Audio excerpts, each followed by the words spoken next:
this is Tara from Wild Bird Farm. I'm here in Zone 5 in central Iowa.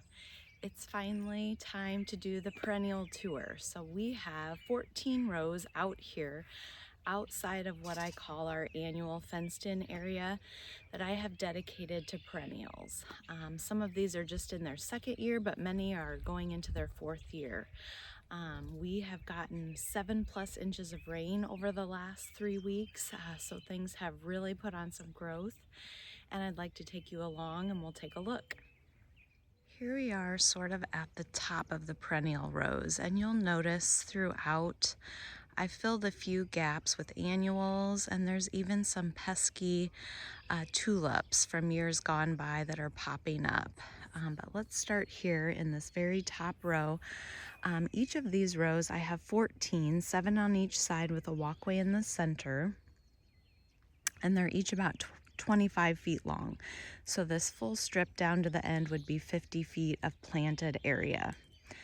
I do have one row over there that looks a little bit different, that we have put some 4x4s around. That way it's easier to hoop and row cover as needed. I haven't actually used that garden bed all that much. I haven't needed to cover it this season.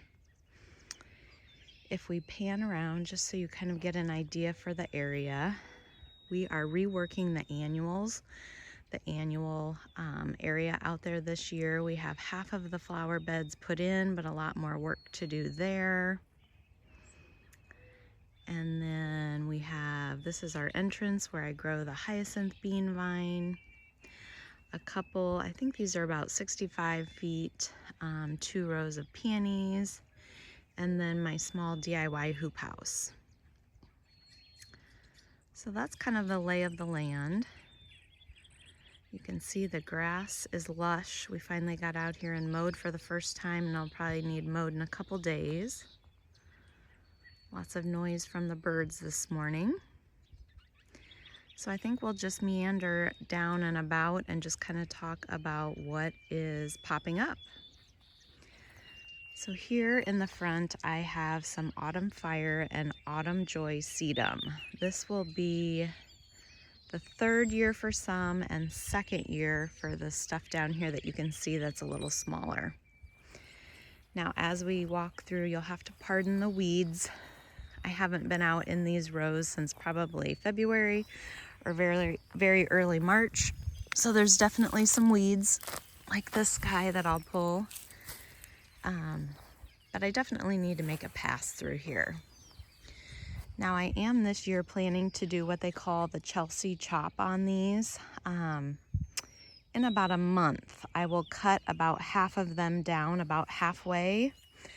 That's just going to slow down the growth of the stems, and it's also going to give me more slender stems. So some of these look really good, but some of them last year got really too, they were, much wider than a finger width around, and that's just a little bit too big for me to work into my normal sized market type bouquets.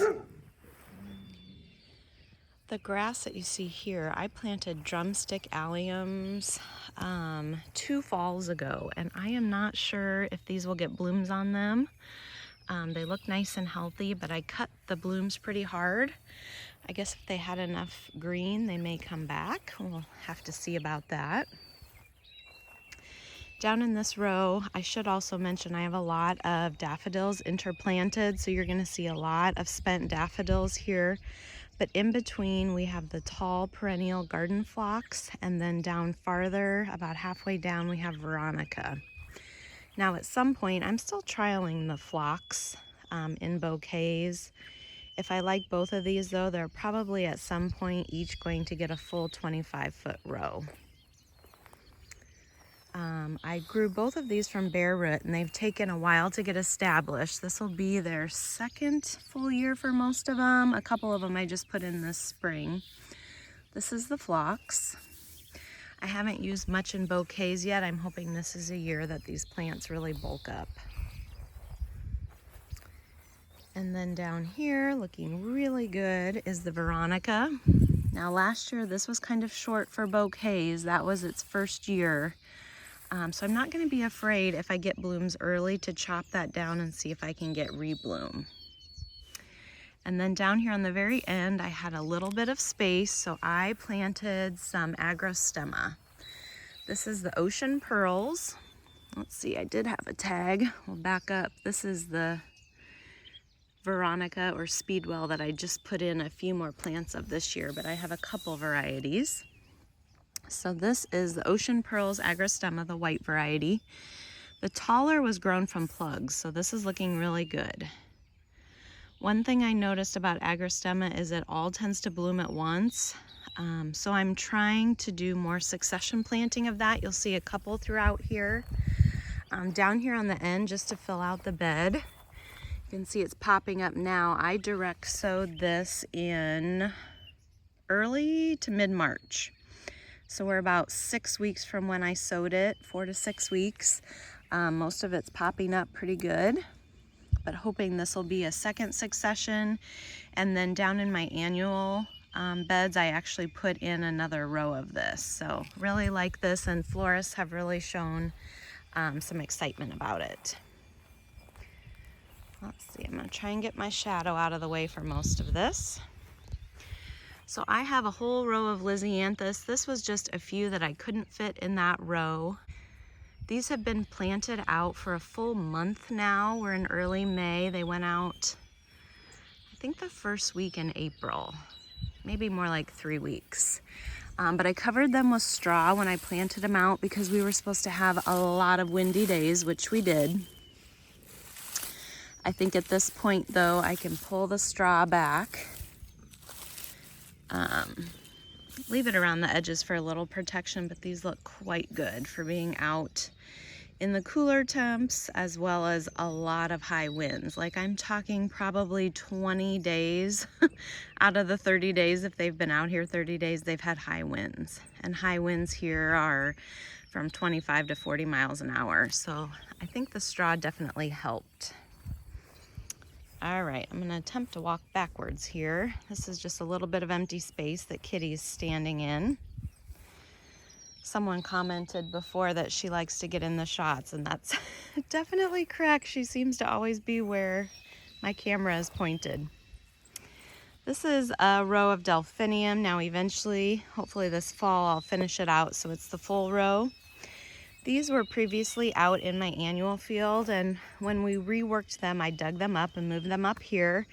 They're looking pretty good, pretty healthy. Now I would say if I had left them, we may have seen some bloom stalks already, but with moving them, I'm guessing that put them back a couple weeks. All right, this is kind of my hot mess planter. We have some Bells of Ireland. These came out very early, early to mid-March. And then I had some trouble with my snapdragons this year. These for me take a long time to harden off. Most of them are alive if we get down and look closely, but they're kind of worse for wear. They grow a lot better for me. I'll show you the ones in the hoop house are about to bloom. But they are alive. You can see them there. Look at the cat trying to sniff the camera here. Can you hear her purring? But all the way down we have snaps, some looking better than others. I do have about 100 that I started late because I got worried these weren't going to make it. Well, they are making it. They just look a little rough. So we'll have to either fill in here, although I don't think I'll have enough spots to fill in. They'll probably go down in the annual beds. Now this grouping I know were the tops. So when I snipped out the center stem of some of the early ones I planted, I re-rooted those, and look how good they're doing. Now they were planted out here probably a full month later than some of the others, so I don't know, that's probably helping as well, but these look great. And then down here, I have never planted scented stock outside before. I have some in the hoop house that's even blooming already that I'll show you, but I just wanted to experiment and see if I got these out here early enough, if they would get the stem length needed to have a good flower. So that's to be seen. Pull that weed. All right, pardon my shadow here for another minute. All right, this is our full row of Lisianthus, several varieties that we talked about early in an earlier video. These look really great. I think I'm gonna leave the straw. It's not quite as heavy on these, and they've popped up and grown through.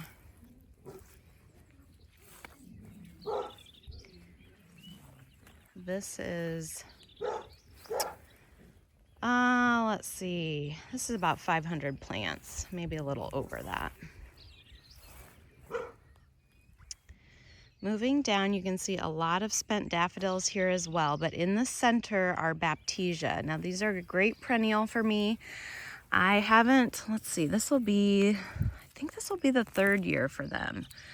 I haven't used them in any sort of way yet. I've just been letting them bulk up a little bit. It looks like there's gonna be some pretty good plants here. Go down and look at these, are a little taller. I think I have two varieties. These remind me a little bit of eucalyptus if you're using the foliage for flower bouquets when they fill out. So that's my hope, that they can kind of be a fill-in earlier in the season for where I would use eucalyptus. I'm not a big lily fan, but I did plant some early on in my flower farming career, and they're still hanging on there. All right, 2 rows left on this side. More lilies in this one. Putting on a lot of growth. And then in here, I did fill this bed with feverfew. So we have some smaller plants. There's a lot of weeds in here too that I'm gonna have to get in and manage. But there's a feverfew. Going big on the feverfew this year, and you can see I definitely have more weeds in this bed. So this feverfew was just planted out this spring about a month ago. And that's well before my last frost. We just ran through our last frost date about 5 days ago. And then this feverfew has been out since last fall. So you can see the size difference, and I did that intentionally. So hopefully I have some successions of it so I can use it longer in the season. And then in this row, we have the lupin, and this has filled in so well. Now I did come out and plant maybe 30-ish plants to sort of fill in. I'm guessing they're the smaller plants within here because, man, this is the 3rd year for most of this. It's really shot up. You can see I have some gaps. Here's some smaller ones. So I did come through again about a month ago and planted out some smaller plants. So hopefully this will be a really nice solid patch next year. You can see some more. And again, I've interplanted daffodils. This is probably the 3rd year for the daffodils. All right, we might as well go along the fence here before we go back up the rows. This mass of green is sea holly. I felt like I gave this plenty of room. This is only going to be its 2nd season, so I planted it out the fall before last. And then over here is a lot of daffodils. Now I will mention for the daffodils, I love interplanting. I really believe in that. I think it's a great way to use your space. When I was harvesting daffodils for sale this year though, I really appreciated that I had one huge patch of them. It was a lot faster to pick them to harvest. So I think if you're a home gardener or on a smaller scale, interplanting is the way to go. If you plan on having hundreds or thousands of plants, think about putting them in a group, I guess would be my advice. So the sea holly looking great. I would say we have maybe 25 foot just on this side of the fence of that. And then where the sea holly ends, I planted Perennial scabiosa or pincushion flower. And I keep filling in with these. They haven't come back quite as reliably. So these were some I just put in last fall. They're quite small. but then here's some more mature plants. So I'm hoping to get more of these that I can use in bouquets this year. I just kind of had one here and there last year, and I'm really hoping that they bulk up and push some blooms. Now while we're here, let's look over the fence. I'm not gonna go into the annual rows today, mostly because we're trying to get some grass seeded here. But I have been planting on the inside of this. My husband actually widened this row for me. I will take you in though and show you where I have more of the feverfew. So this was leftover feverfew. I just stuck it here because I had the space for it before the daffodils start. But then we have, let me think here. This is all straw flower. And these are looking really good. They're bigger than I've had put out in past years. Now these have been planted out before all that rain. So they're going on 4 weeks probably out here. It was early April. And then when we get down here a bit farther, we're gonna switch to Amobium. And this is the first year I've grown that, but they are also looking really healthy. So this patch from here, I think down to about here. I maybe only had 40 or 60 plants. Since I haven't grown it before, I just wanted to try it out this year.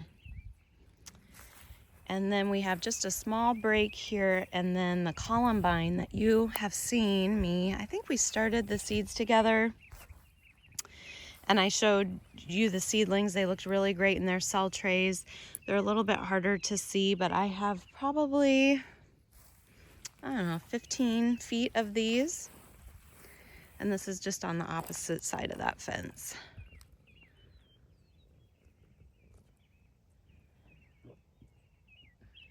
So I feel like they're looking pretty good. And the cat's still here, just in case you're curious. So I think that's the last perennial scabiosa, and I did sprinkle in a little bit of nigella. This grows pretty abundantly for me coming back from seed. I have one lone lady's mantle. This was the only one I could get to grow from seed a couple years ago. I did buy in a few plugs, just mostly to try it out. So I have, probably half a dozen at least plants in my landscape to see if I want to try these more for cut flowers. Okay, so we're gonna start at the bottom and walk up the second side here. These are bachelor's buttons, and they are extremely weedy. I did not get out here to get the grass out. And I'm gonna be sorry I didn't do that here coming up soon. Some of these are even budding out already. Now we are in early May, the first week in May. Already pushing some buds. So hopefully I get a good harvest from this. I may have to tarp it after I harvest though, because it's really kind of being overrun with grasses. I do have daffodils in here, which I'll have to let that foliage die back before I do that. The next 2 rows, also slightly weedy. Need to get out here with the gloves and get weeding. These are 2 rows of yarrow. The yarrow has really spread. It's annoying my husband. I'll back up a little bit. We've mowed this, but you can see this is almost all yarrow, which is unfortunate. I'm not sure what we're gonna do about that, but like all of this is yarrow, and it should just be in these 2 rows. All right, I believe right here is where I direct sowed forget-me-nots, and I'm not seeing much action there. Maybe a few plants popping up now. And then I have some bupleurum. The bigger is just self-sowed, and then I came through and seeded some, and then those that I started from seed inside are also out here. So I'm hopeful that I have my best crop ever of bupleurum. And then eventually I would like to make this full row Baptisia. So you can see 3 plants here, and I added in a couple more, 2 or 3 more of the grape escape variety. But you can see how these are smaller. So these were just planted this early spring. And then these have been in the ground for 2 years now, I believe.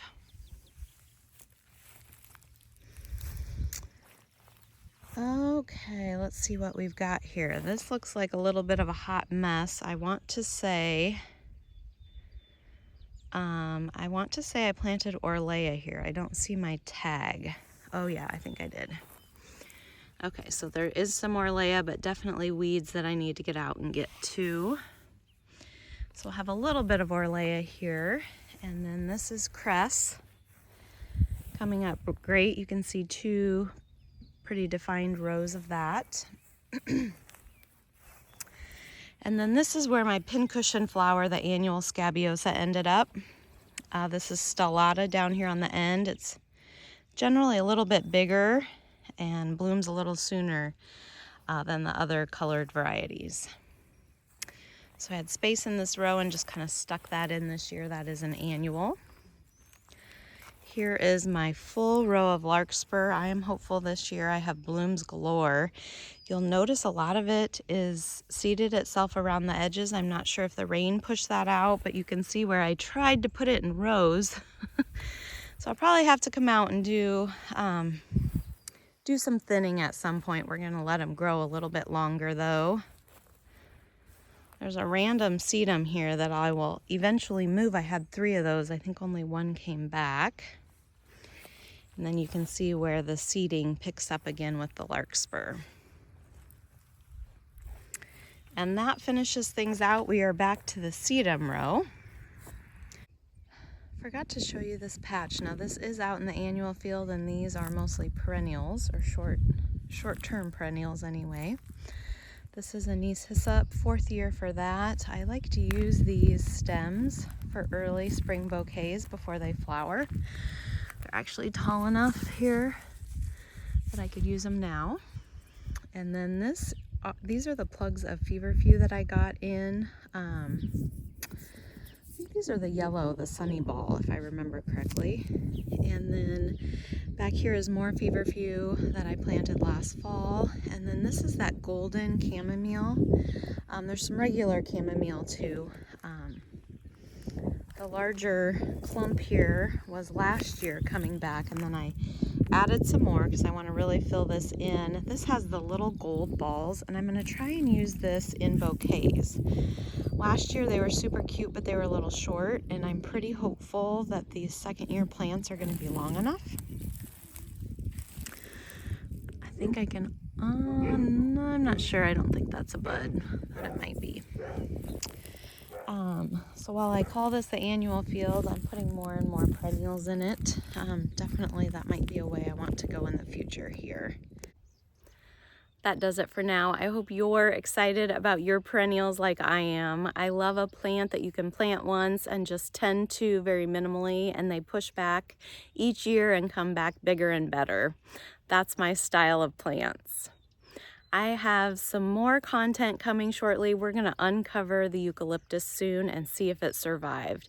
So make sure you like and subscribe so you don't miss that in future videos. Until next time.